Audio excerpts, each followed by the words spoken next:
Hey, NFL and Falcons fans, welcome to another episode of NFL Jocks and Pigskins with Tom Pollen, Chris Smitherman behind the scenes. I'm Dave Holcomb.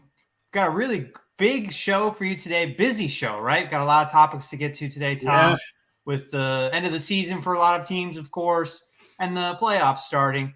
We're going to kind of do the show in reverse a little bit. We're going to lead off with Tom's picks against the spread, get right into those playoff matchups. Then go back to maybe touching on the Falcons last couple of weeks a little bit, but we'll do that more as the offseason goes. But discuss Black Monday, some coaches fired this past week, and the draft order, of course, is a big deal for teams not in the playoffs. Tom's Bears, number one. I think you're probably pretty happy about that. We'll discuss that a little bit later on. Well, let's discuss it a little bit later. Okay. And then we'll end today's show back with some of those playoff matchups and talk about our prize picks. Absolutely. Got plenty of work for you on prize picks. Today's show, of course, brought to you by Prize Picks. Download the app in your app store. When you get started, use our promo code ASU. That gets you a 100% match on your first deposit up to $100. So free money right off the bat. It's not too late to get started. We've been saying that the last few weeks, and even in the playoffs, you can get started with playoff matchups. And really, I think using prize picks in the playoffs might be more fun than the regular season. Your options are more limited, of course, but you get to watch the players that you pick because all the games are nationally broadcast. So I like being able to, if I don't have a rooting interest in a playoff game, to have some kind of fantasy interest. No fantasy season right now, but you have your prize picks players. Well, yeah, that's the fun part. If you have that rooting interest. I know everybody has rooting interest in the playoffs anyway, even if your team didn't make it, but it just adds a rooting interest, adds a little fun to the games over the weekend. Yeah, and of course, don't forget that promo code ASU when you sign up. If you're new to the app, we'll have the picks for you to get started later on in the show around the maybe 45-minute mark or so. But I was looking at some of the facts and matchups for Super Wild Card Weekend. I should have led with the super part. It's no longer Wild Card Weekend. Right. And of course, quarterbacks are the main thing that everyone wants to talk about, really in the NFL in general, but definitely with playoff matchups. And just looking at the ages of the AFC quarterbacks, all of them 27 or younger. Patrick Mahomes, the senior of the group at 27 years old, and with about, I think he has 11 postseason starts, which is the most of any quarterback in the AFC. Just incredible, the turnover at quarterback and all the young faces in the AFC. And the conference is just only going to get younger at quarterback with, I think the Colts are going to take somebody at quarterback and maybe Kenny Pickett is in the playoffs next year. So just a young conference full of young signal callers. That's going to be on display all postseason in the AFC. And then the NFC, you have some young quarterbacks. You have some quarterbacks that making their first postseason start, and like a Daniel Jones, a veteran making his first postseason start, and Geno Smith. And you have all this kind of inexperienced new guys. And then, of course, Tom Brady. Tom Brady, right. Yeah, I always seem to find Tom Brady in that situation at some point. Right. But, it's fun to see the new blood starting to take over in the NFL. And quarterback is the position. It's the most important position on the field. And it's fun to see some of these younger quarterbacks begin to mature and begin to make a name for themselves, like Trevor Lawrence. And, Justin Herbert's going to have a shot at the playoffs this year. But I think today is the first day since 1986 that every quarterback in the game, in today's playoff games, is making their postseason debut. So It's just amazing how this has played out over the last couple of years. 1987, you said? 86. Yeah. Yeah, I saw a tweet on that about 15 minutes ago. So it's pretty impressive. It was surprising that we've gone this long, but it's a changing of the guard. I Yeah. mean, here you go. It's we've seen this before. We've seen these changing of the guards before. This is another one. Yeah. Enjoy it. To all you fans out there, enjoy this. This is going to be fun to see how this shakes out in the next couple of years. See who becomes the generational talents, and if there is a generational talent still out there. I don't know. Do you think there is, Dave? Are you talking AFC or NFC? Any Either. quarterback? Well, I mean, Mahomes, you got to put in there. I think Josh Allen. But he already was. I mean, I'm talking about the young guys who are making their debuts, who are starting to show themselves, show some of the promise that they had when coming into the league, and now they're getting a chance to shine on the big stage, and it's going to be interesting to see how these quarterbacks continue their careers and which ones can keep this up, keep their teams in the playoffs over the next, the course of their careers.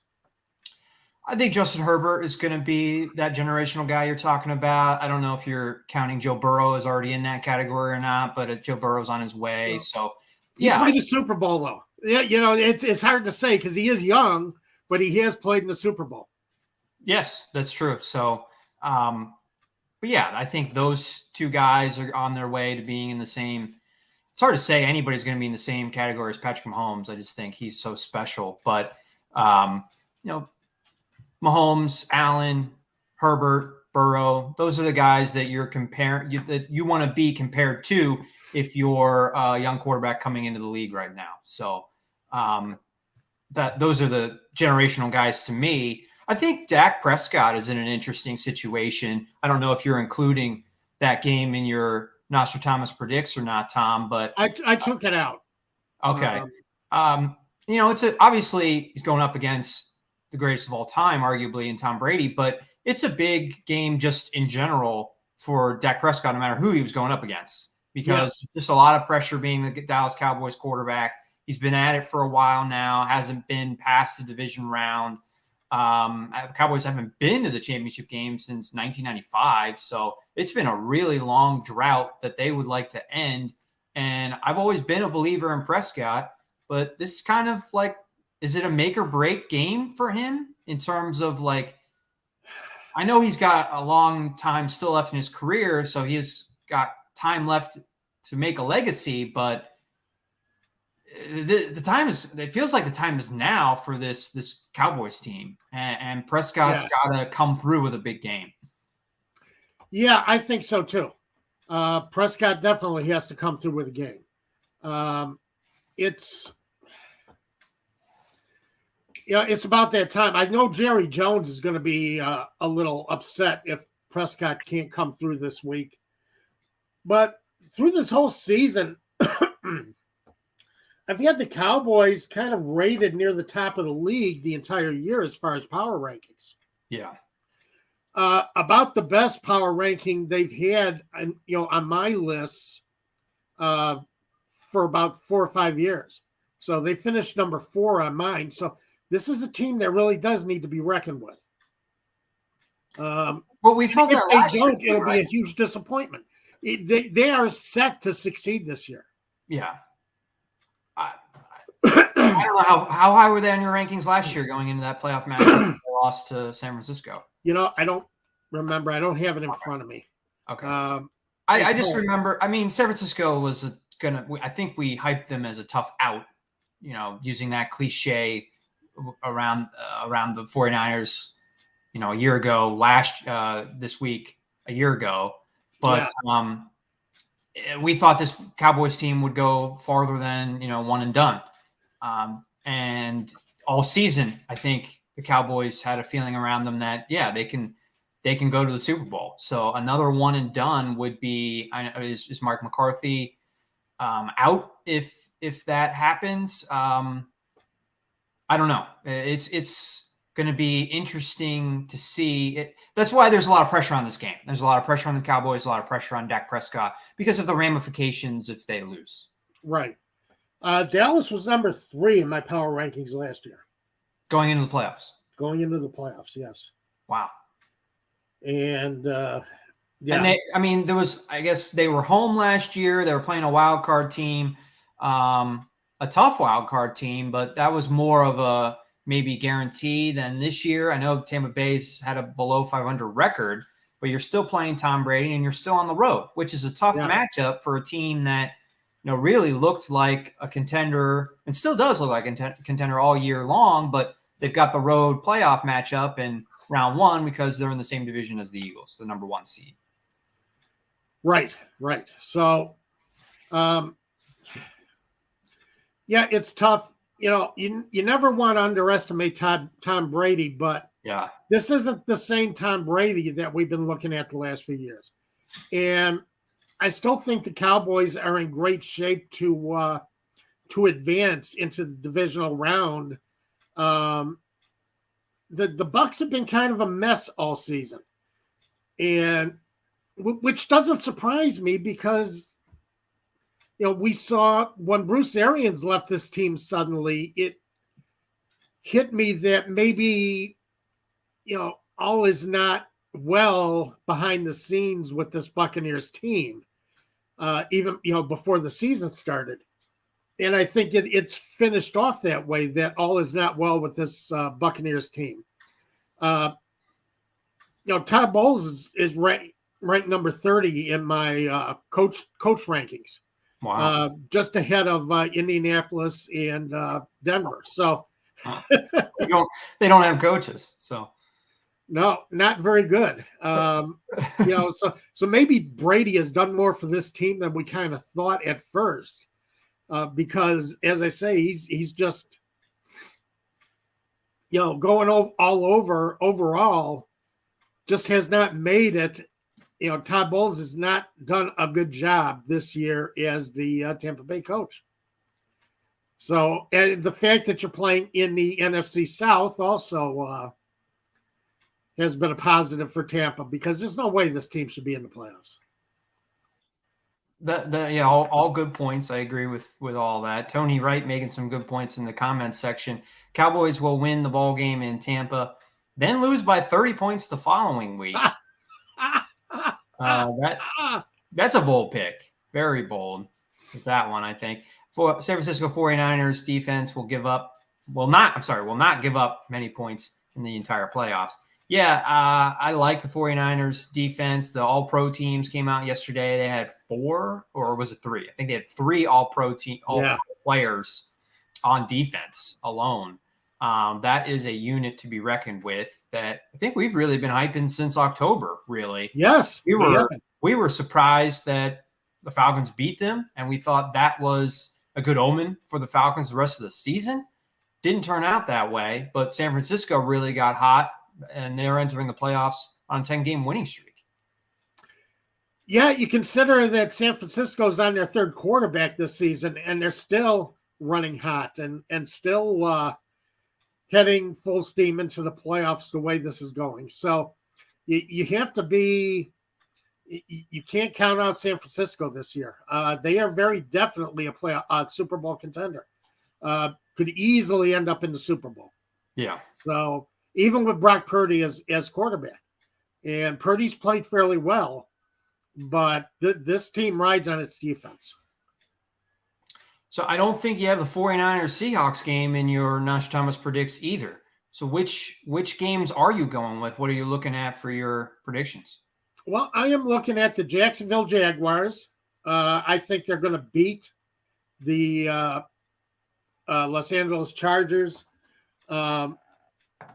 I just don't have a lot of faith in everybody that the Chargers have left on that team. And as I say, the Seahawks are number 7 on my power rankings this year. The Chargers are 15th. The Chargers have not played very well over the season. They played last week. They were in the playoffs. And Brandon Staley still played his first stringers, ended up getting Joey Bosa hurt. Not a good look. You're going into the playoffs now with some injuries you shouldn't have had. And it's frustrating. It has to be frustrating for a Chargers fan. He didn't have to play his starters last week, and he played them, and it hurt. And there's just not much you can say for it. So I think I like Doug Peterson. I like what he's done with the team this year. I think Jacksonville has really washed the taste out of Urban Meyer out of their mouths, finally. Right. But, let's see. But basically, the Jaguars dominate their 10th in points per play, so they're top 10.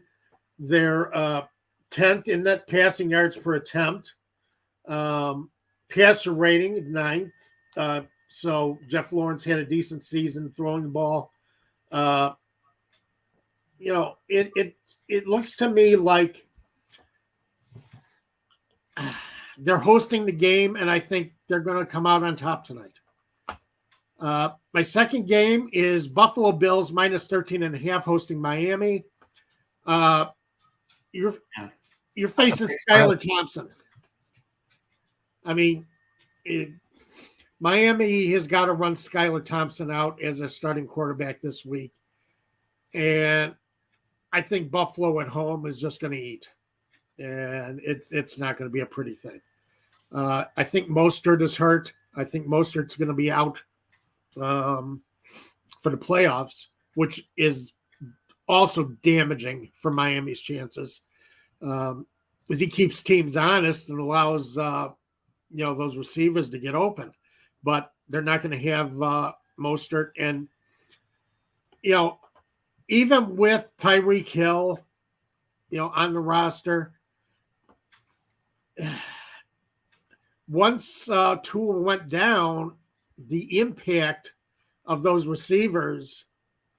Hey, Zozo. Yeah. Zozo, you want to chime in on this game? The impact of Tyreek Hill and Jalen Waddle has not been as good as as good as it was with Tua in the lineup. Yeah. And I don't think they're going to I don't think they're going to show much on offense today. I think this is going to be a Jacksonville win, and they're getting 2.5 points. Take those points. Home dog, take them to win.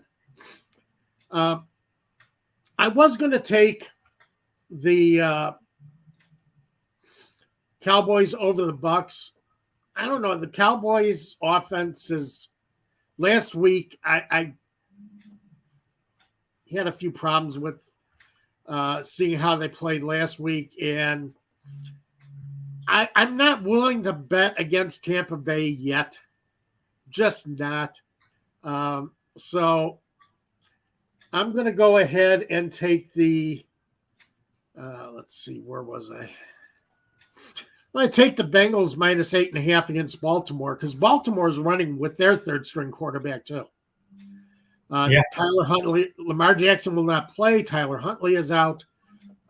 They are down to their final quarterback, and I forget his name at the top of my head, but isn't it Anthony Brown? Anthony Brown, yeah. And Anthony Brown has not shown much to be impressed about, this year. So I don't think he's had one start and he was terrible. And I don't think he's going to be any better playing a Cincinnati Bengals team that looks like they are ready for the playoffs. Looks like they're ready to head into the playoffs. Their team is at its best right now. Than they have been all year. So I do like the Bengals minus the 8.5. All right. So you got Jaguars plus 2.5 at home, Bills 13.5 covering the spread, and you got the Bengals covering that 8.5-point spread at home. Yep, sure do. All right. Book it. I hit my picks last week, so I had Bills -7, Giants +14, Steelers -2. All of them came home last week, so I got your picks this week too. Those are some big spreads for the playoffs. Are you surprised that they're that large, or is it just simply because of those backup third-string quarterbacks? I think it's the backup third-string quarterbacks. Yeah. Once the initial spread is set, the spread is based on how much money is being put on each team during the week. And I don't think the public is buying those third-string quarterbacks in these games. And money is going in on the Bengals. And, you hate to kind of track with the public all the time, but I think the public is right here. I think they do have it right. Sometimes it's a risk taking, following the public as far as how they bet, but I think 8.5 is a great spread for the Bengals.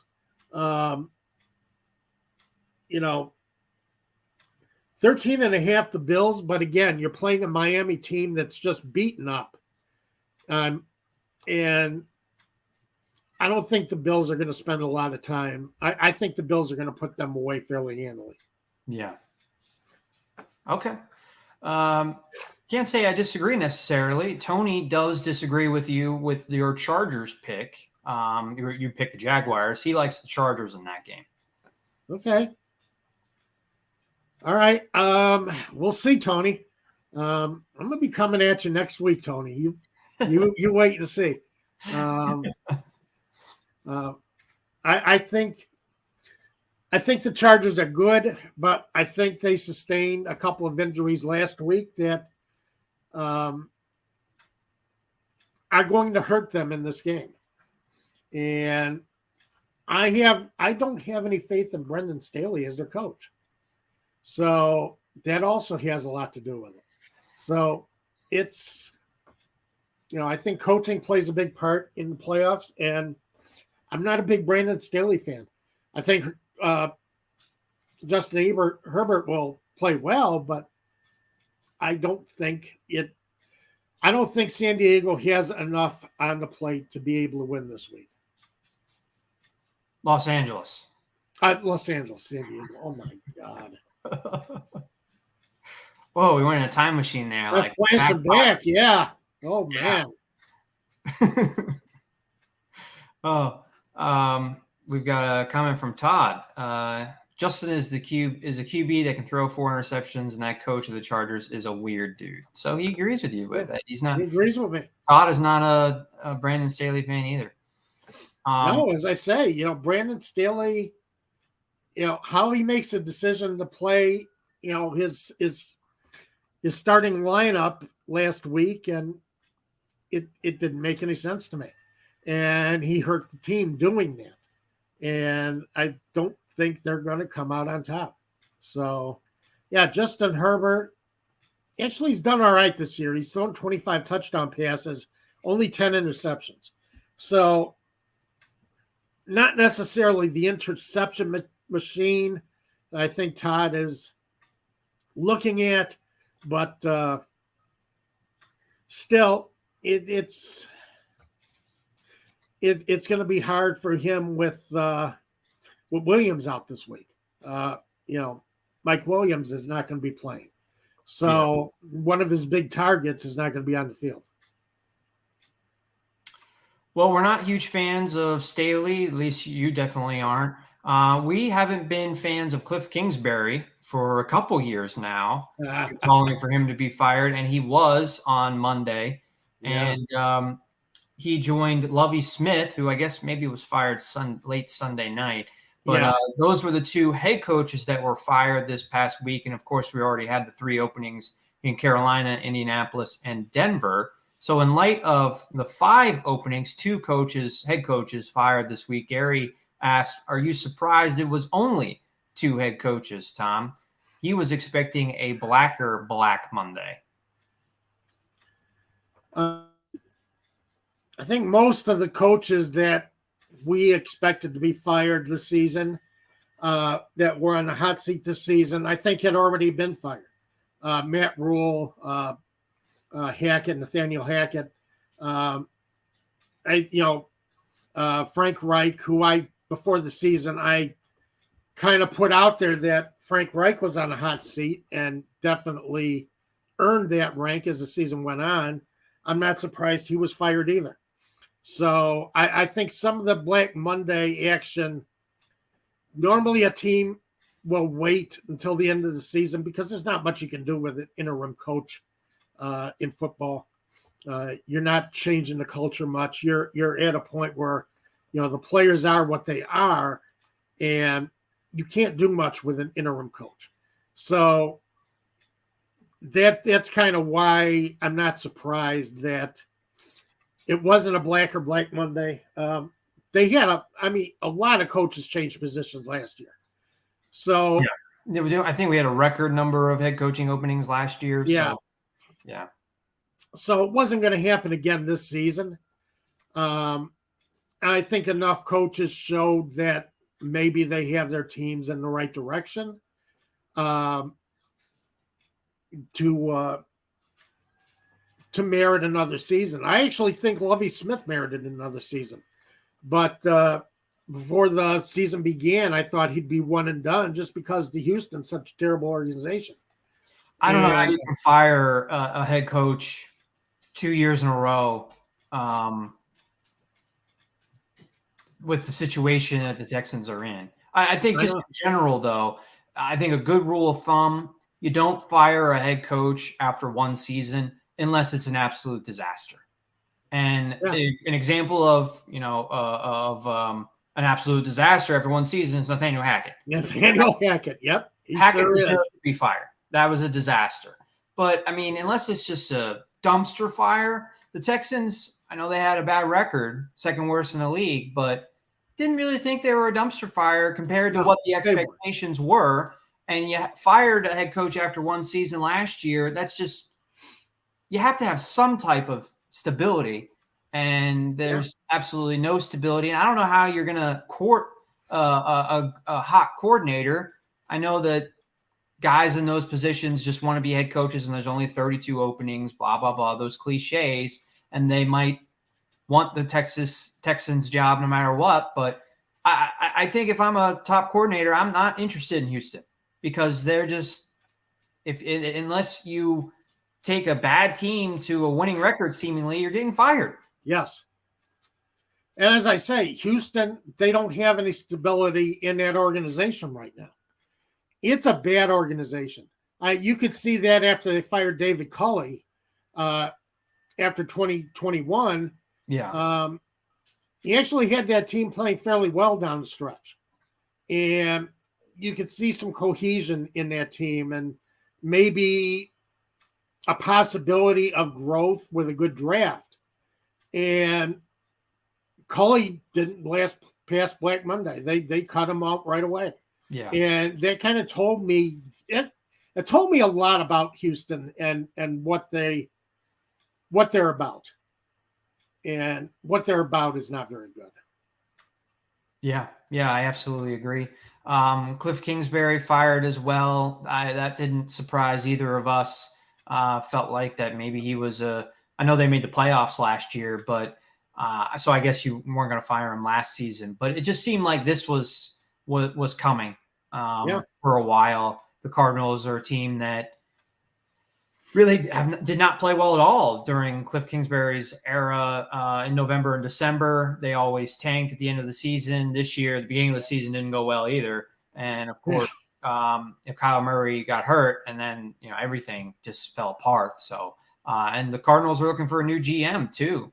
So, talk about instability. I think I saw a stat this week that no head coach has lasted longer than 6 years in Arizona's entire history.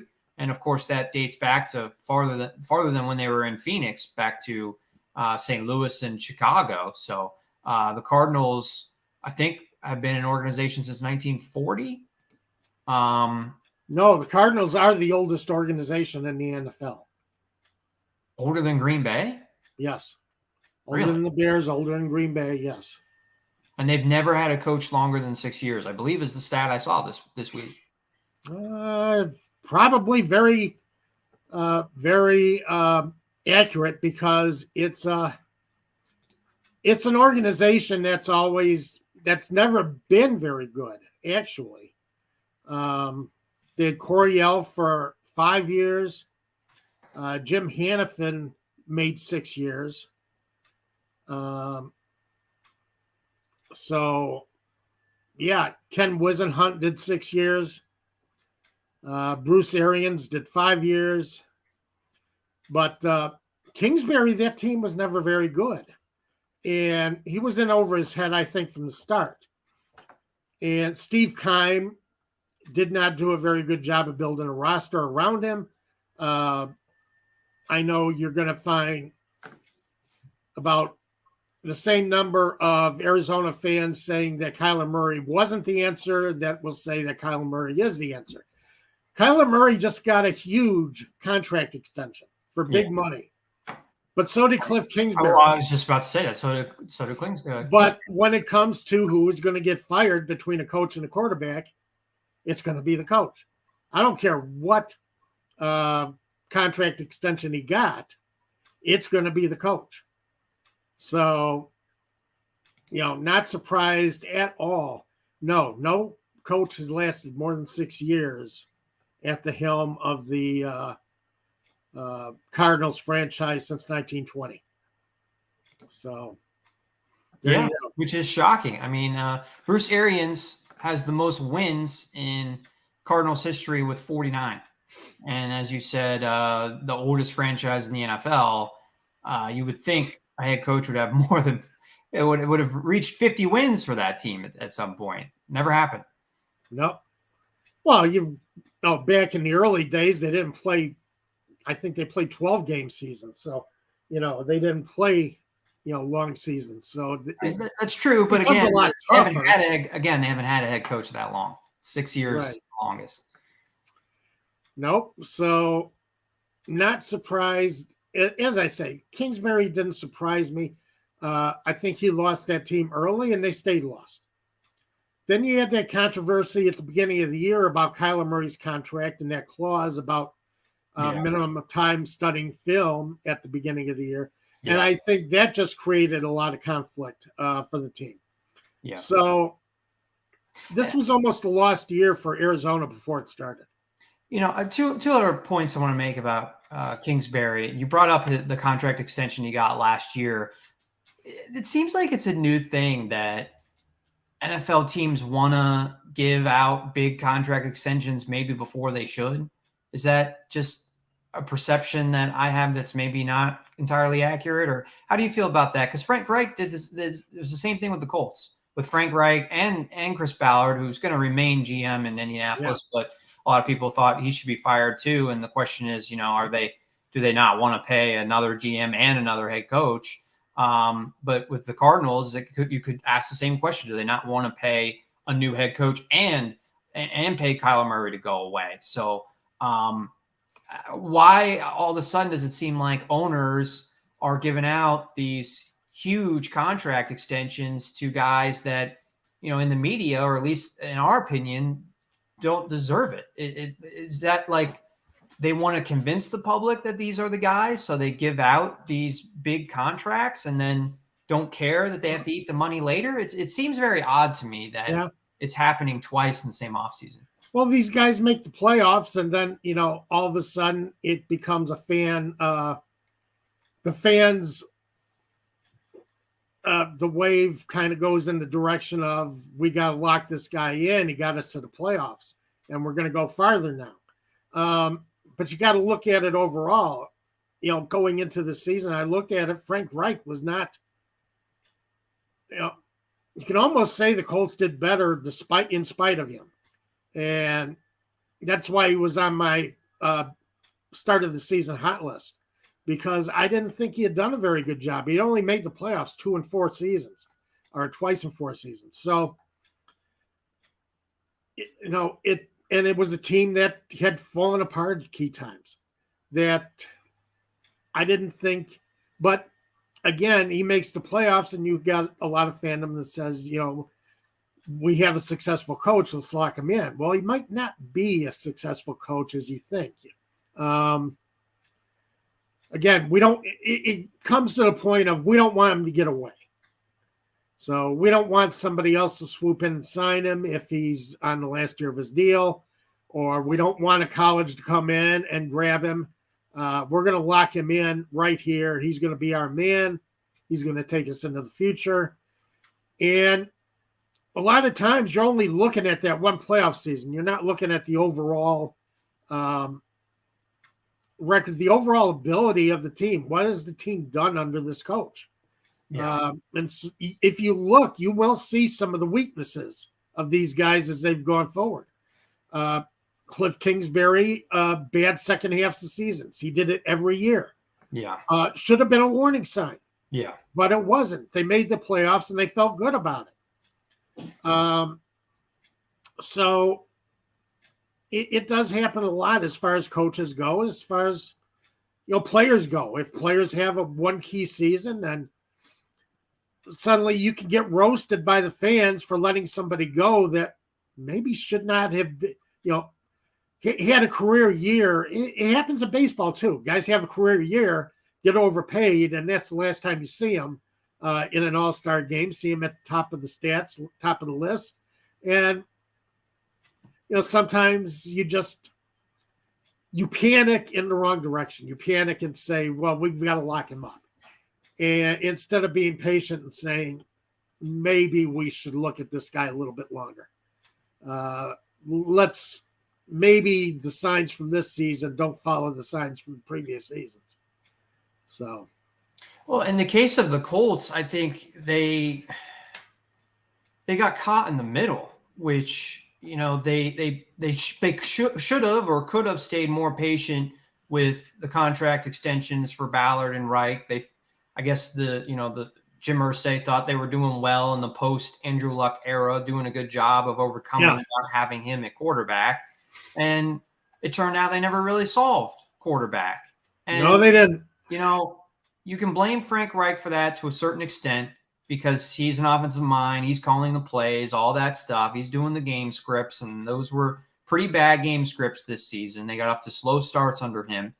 But at the same time, I mean, Matt Ryan, I think we would say that he probably should retire at the end of this season. Yeah. Carson Wentz, not a great quarterback the last couple seasons. So, I mean, how much blame can you place on you when you handed at Frank Reich and Chris Ballard the extensions? You said, well, they're doing a good job of overcoming Andrew Luck and the loss of him, and we have to remain patient. And we're not where we want to be in terms of contending for a Super Bowl, but we're still overcoming this loss of a generational guy. Well, they still were overcoming that loss, but yet Frank Reich lost his job, and they still have to pay him because of the contract extension. So I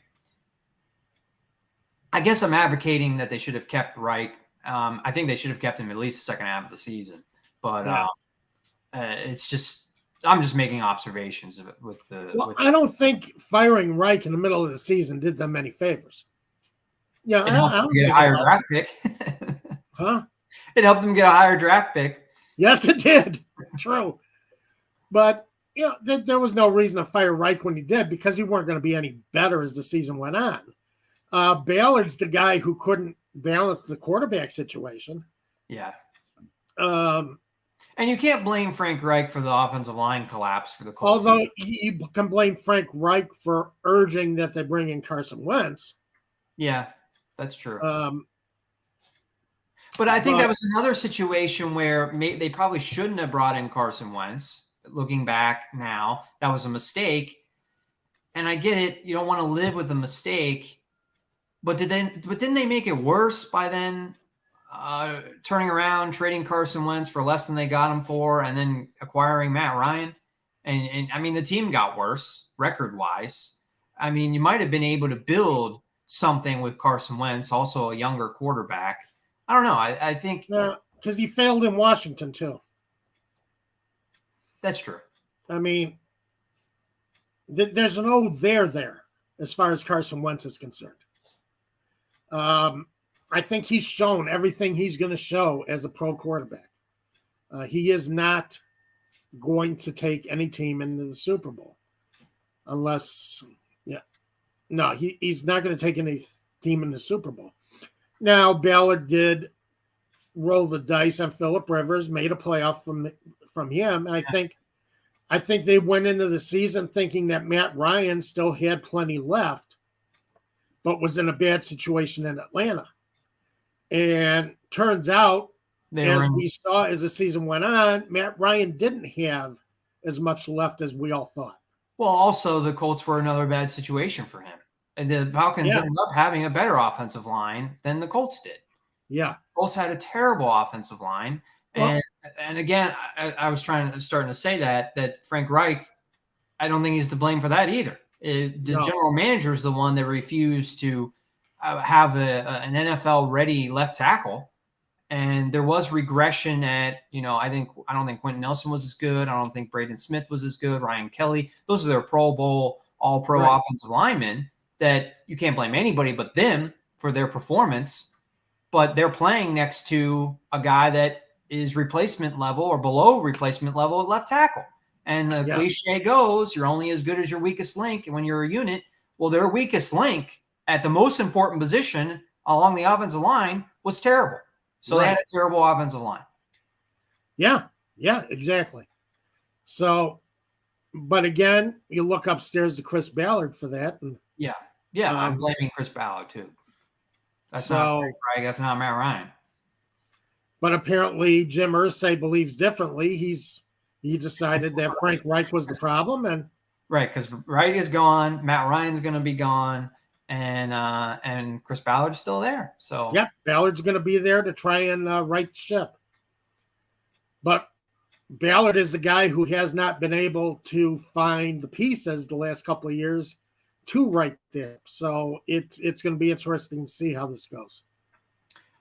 Well, I don't think this will be the last time we're talking about the Colts because they have the number 4 pick in the draft thanks to that 1-7 finish under Jeff Saturday. And there's already chatter that maybe they're a trade-up candidate, even at number 4, to move up for a quarterback. The quarterback everybody's really talking about right now is the top in the class is Alabama's Bryce Young.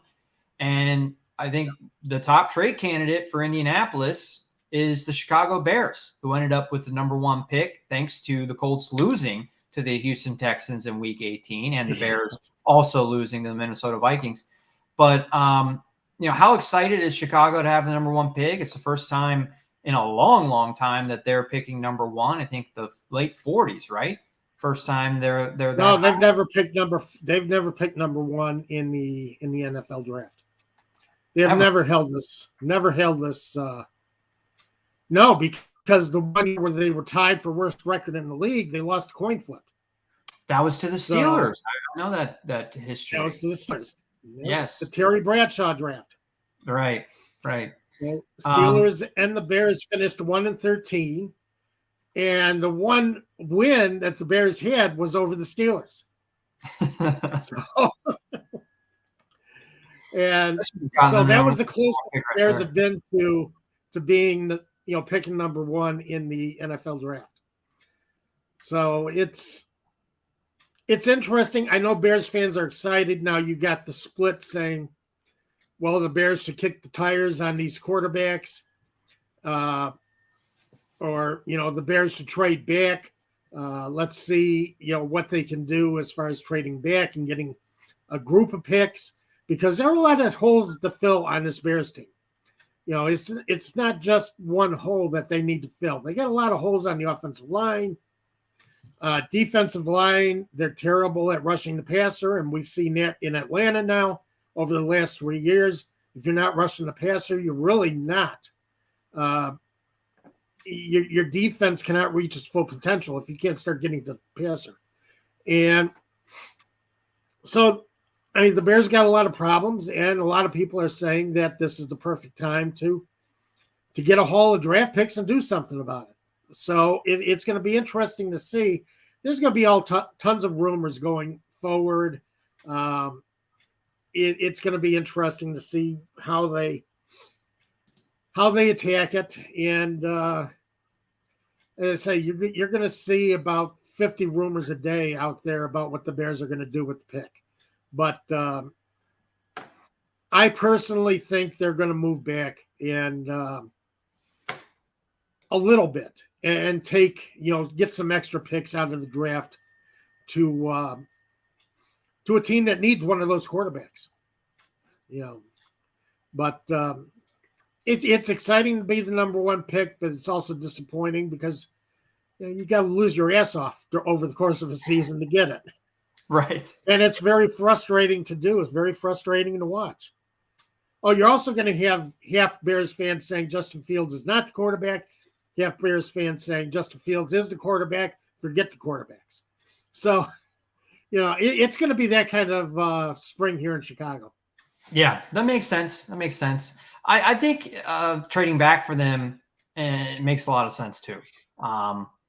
They also have a lot of salary cap space, so they can fill a lot of those holes you're talking about with players in free agency. So I wouldn't go crazy in free agency if I was the Bears because they're not close to being a Super Bowl contender at this point. You just don't want to get tied up in any bad contracts, but there is a lot of space there, a lot of opportunity to make strides quickly in free agency and to get extra draft picks with a trade back. Even going back to the 4th overall, I've read they can get another first, a first next year, and probably 2 more seconds.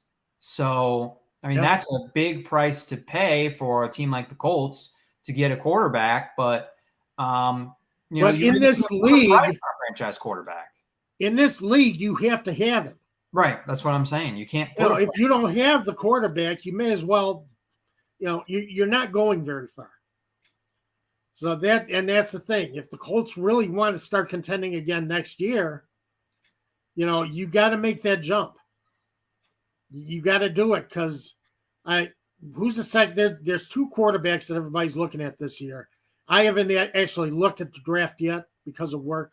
I've been very busy. But, guaranteed these quarterbacks don't make it to the Colts. So what are they going to do? You're saying they're definitely not going to make it to the Colts? I don't think they're going to make it to the Colts. At 4? What's the draft order this year? It's Chicago, Houston, Arizona. Arizona, and then Indianapolis. So if you're looking at Young and Stroud, if they're both gone by 4, that means either Chicago or Arizona took a quarterback. I think Chicago's not going to take a quarterback. I think Houston's going to take a quarterback because I don't think. I agree with that. You think Arizona is going to take a quarterback after? No, I don't think they can. They're tied into Kyler Murray. Yeah, they gave Kyler Murray, big money to be their quarterback next season. The only way the next 5 seasons. I think the only way your scenario happens is if another team trades up with Chicago or Arizona, which could very well happen. A team could try and move in front of Indianapolis to get number 3 and draft CJ Stroud. That could happen. And I think the Colts know that, and they think if we want to get our guy, we have to move up to number 1. And it's going to be expensive to move up to number 1, but if they love one of these quarterbacks, that's what they're going to have to do. Yeah, that's the price. So it's going to be interesting to see how that plays out. Be interesting to see how Atlanta plays out at 8. Yeah. You bring up Atlanta drafting at number 8 again.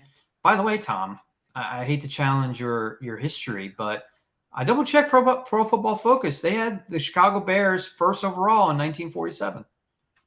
Really? Yeah. Really?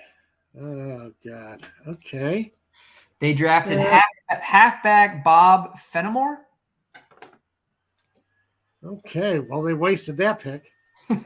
Okay. I thought maybe you would have known him. I didn't never heard of him. Because he played 10 games in his career. Probably couldn't have played many. Yeah, he played 10 games in his rookie season, and that's it. He was the number 1 pick. Yes. The Bears did. Select him number 1. But anyway, just thought I would, you know. Oh, you're killing me here, Dave. I got to teach you a little history today. I need to make sure that I guess so. You learn that fact. But you mentioned the Falcons picking at number 8. We'll dive more into what we think the Falcons are going to do this offseason. The big question, of course, for them is, as it is for every team, who's the starter behind center? What do they do at quarterback? And you're talking about maybe the quarterbacks not being there for the Colts at number 4, at number 8. The Falcons are kind of in the same situation they were in last year, although I guess they could have taken any quarterback they wanted last year, but it was a weak quarterback class. Nobody worth taking at number 8, we thought, going into the draft. So what do the Falcons do if Stroud and Young are both gone by the time they pick at number 8, which I think we can say pretty clearly is going to be the case? You're going to have edge rusher. Yeah, you're going to have the Kentucky quarterback, which I think we're going to hear a lot about going forward. A lot of scouts like him. Edge rusher. I've been saying this for 3 years. I don't disagree with you. It's just they haven't done it yet, so I have no faith that they're going to listen to us now.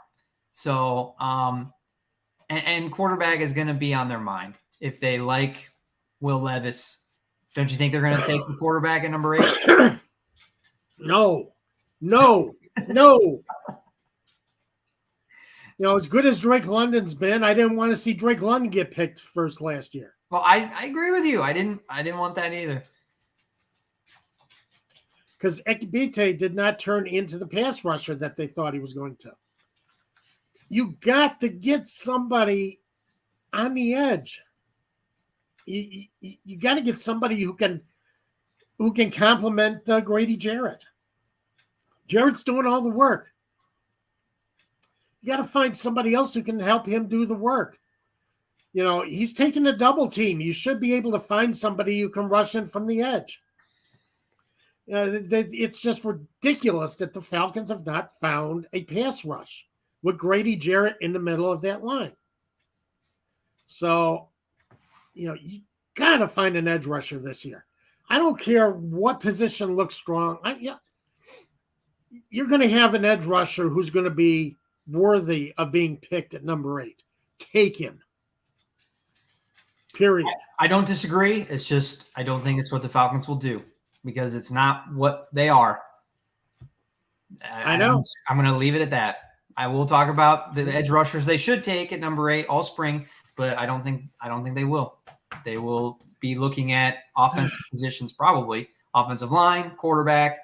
But we'll see. Now, if you want to take an offensive lineman, I will not argue with that because I think offensive linemen are as critical to an offense, as edge rusher for defense. You got to find. You got to build from the inside out. You build from your lines out. And the Falcons have failed to do that for as long as I've been covering them. Yeah. And that's been a little while now. Yeah. So. Well, the Falcons will be picking 8th. We'll have more discussion on them in the weeks to come, especially after the Super Bowl. We'll get into full swing of the Falcons offseason and the NFL draft.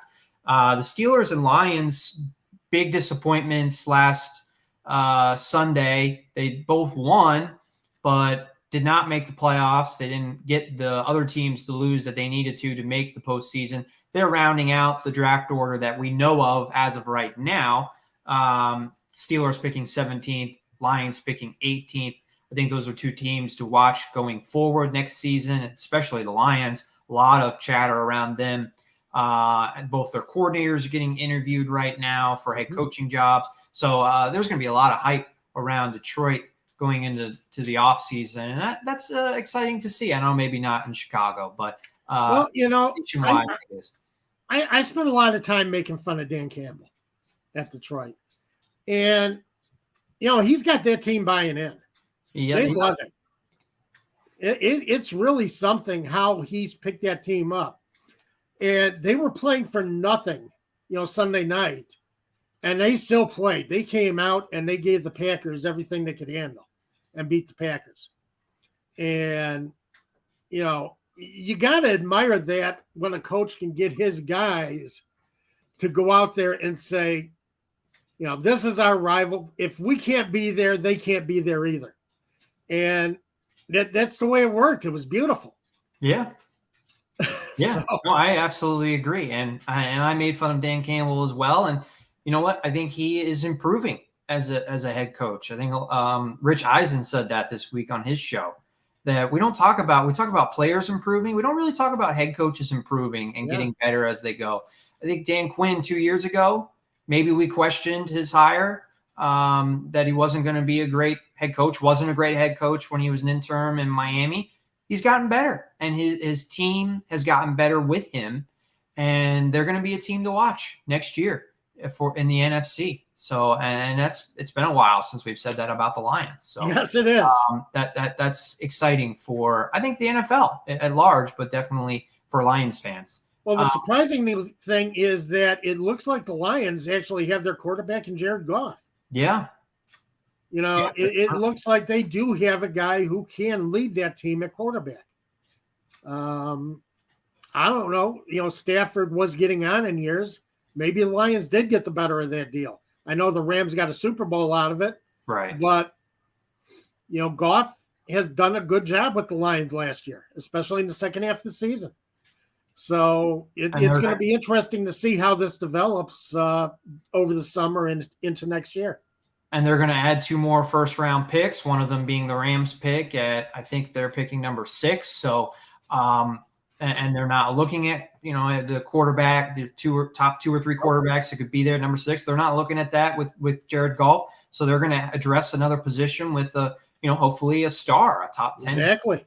And that'll make that roster even better. So drafting that high, you better get a Pro Bowler. And they're going to have a great opportunity to get a complementary player, someone who can add depth to that team. Because exactly, they're not desperate at any of their skilled positions. Well, there's just a few minutes left in the show, Tom. I want to circle back to the playoff matchups and tell everybody our prize picks. Today's show was brought to you by Prize Picks. Download the app. When you do, use our promo code ASU. If you're new to the app, that gets you a 100% match on your first deposit up to $100. So free money there. And we're going to give you some picks for this weekend's games, and hopefully you can double your money again. Yep. Yeah. And you still got time for today's game. So get signed up and get started. So I have a huge pick, huge entry, I guess I should call it. And it's all players for today's games. So I'm focused on today, and then tomorrow I might do another big entry. But unless you can convince me to sub one of mine out with one of yours, which I'm open to, because maybe I'm not 100% sold on all of these, Tom. But the 5 I'm looking at right now, I got Geno Smith under his 217 passing yards. Unfortunately, this morning it was 221.5, and it dropped to 217.5. I think the bad weather in that game. Bad weather is really hurting that game. Yeah. Yeah, it might have even dropped in the last hour. Well, that's the thing. If you want Geno Smith in the under, you better get it quick, because that one's going down. Is it even below 217 now? Let me check. I'm looking at that right now. No, it's still 217. Okay.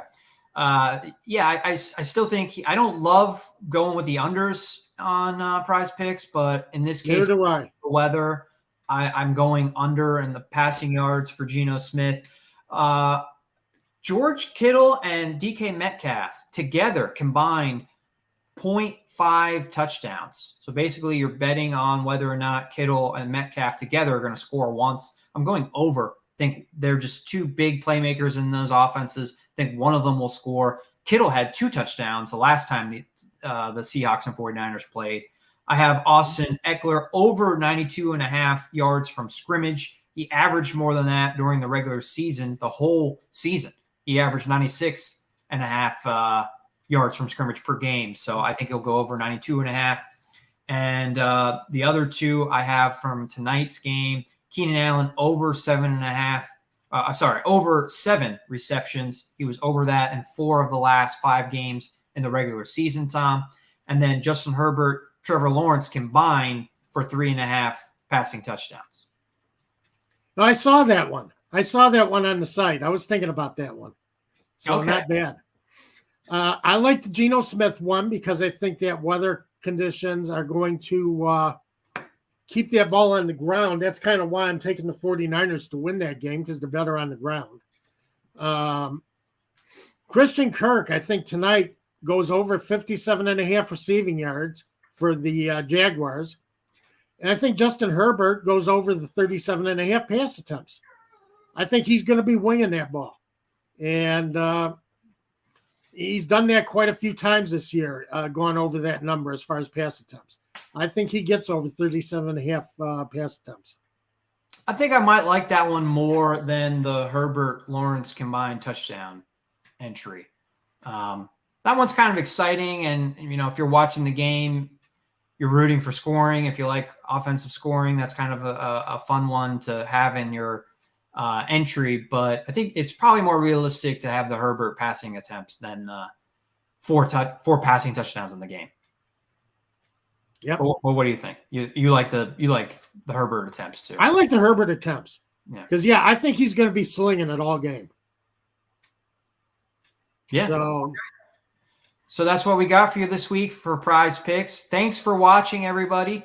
It should be a really exciting weekend of football, and of course the Monday night game as well. The new thing in the NFL playoffs with the Super Wild Card weekend. Super Wild Card, yeah. We have 6 playoff games, not just 4. By the way, a stat I wanted to bring up, which we didn't before, in that Seahawks 49ers matchup, all time 7 seeds in the NFL playoffs. I know they haven't been around very long, but they're 0-6. So I'm wondering if maybe the Seahawks or the Dolphins can make history and be the first 7 seed to win. I don't think we're going to see it. I don't think Neither do I. Definitely not the Dolphins. We talked about that earlier. But the Seahawks look like they're way overmatched against the 49ers too. I think the weather might help them. The bad weather usually helps the team that's less talented, and I definitely think that's the Seahawks on the road. So, the problem is the Seahawks rushing. They only rushed for 25 yards in week 2 against the Niners, rushed for 52 yards in week 15 against the Niners. They are not good. The 49ers have an outstanding run defense, and Seattle it's like running against a brick wall for them. And I don't think there's effective running the ball as it is. I think their offense is better via Geno Smith in the past. So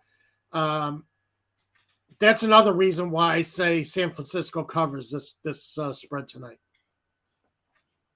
I know it was back in week 1, but the Bears beat the 49ers. And how many rushing yards did the Bears have against the 49ers in that range? Not many. Let me look it up real quick, because that was rainy and windy day too. That was one of the worst. That's what I'm saying. Weird stuff happens in the rain sometimes. Yeah, I know it was week 1, but the Bears ended up with 3 wins, and one of their wins was against the 49ers. Back when they had, I know, Trey Lance got injured in that. Well, yep. Did Trey Lance get injured in the following? That was the game Trey Lance got in. No, he got injured the following. Trey Lance played that entire game.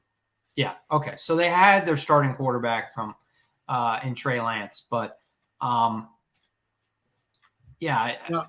not saying the Seahawks are going to win. I don't want to say that, but I think it's going to, because of the weather. I think there's a chance that this game is close, and maybe the Seahawks are that first 7 seed to win a playoff game. But anyway, we gotta head out. Yeah.